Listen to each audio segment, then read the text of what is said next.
वरती ह्या शब्दयात्रेतील सर्व बाप माणसं उपस्थित आहे. त्यांच्यासमोर मी काय बोलणार. माझ्या कवितेचं शीर्षकच आहे होय मी धनगर. नकारात्मक गोष्टीकडे जाण्यापेक्षा मी कधी माझी जात लपवली नाही. मी सरकारी धनगर आहे सर. मी सरकार दरबारी नियुक्त आहे, सरकारी धनगर आहे. आणि दोनच ओळीत मी जास्त चौधरी साहेबांनी जसं सरांनी सांगितलं की माझं नावच पिसे आहे, माझा पिसारा गाळणार नाही याची मी दक्षता घेईल, जास्त पसारा मांडणार नाही. सर प्रशांत सरांच्या शब्द सांगायचं संविधानाच्या नावाने सांग मला. कारण ज्या सरकारी दरबारात मी रुजू आहे तिथली परिस्थिती सांगतो एक धनगर म्हणून.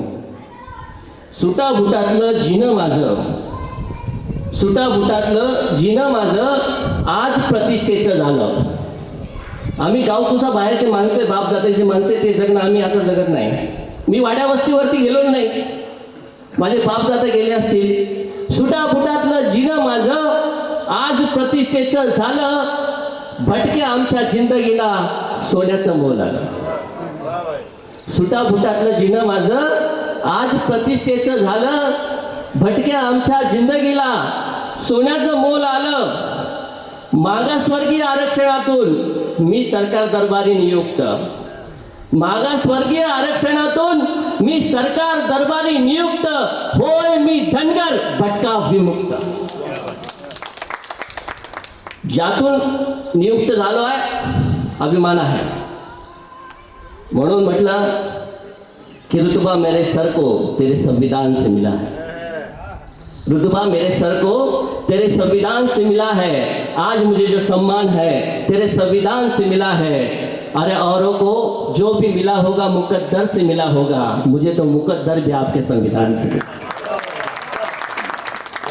वाड्या वस्तीवरची आमची माणसं आहे आणि आज आम्ही नोकरीला आहोत. आमची परिस्थिती बदलल्या, तेच आम्ही जिनं मांडतो. होय मागासवर्गीय आरक्षणातून सरकार दरबारी मी नियुक्त. होय मी धनगर, भटका विमुक्त. बाप जात्यांची भटकंती आमच्या वाड्या वस्तीवरती. बाप जात्यांची भटकंती आमच्या वाड्या वस्तीवरती. लाकडाची दाटी वाटी आणि धूर चुली भोवती. लाकडांची दाटी वाटी आणि धूर चुली भोवती. आज माझ्या घरात चूलही नाही आणि धूरही नाही. असणार कसा? आज माझ्या घरात चूलही नाही आणि धूरही नाही, कारण की मी 2 BHKच्या सो कॉल्ड सोफिस्टिकेटेड एरियामध्ये राहतो सर, प्राईम लोकेशनला. का? संविधानाच्या नावाने सांग बलं. बापदादांची भटकंती आमच्या वाड्या वस्तीवरती. लाकडांची दाटी वाटी आणि धूर चुली भोवती. घरात आज माझ्या धूरही नाही की चूलही नाही. नशिबाची आमास कसलीच भूल नाही. माझ्या घरात आज चूल नाही, धूर नाही.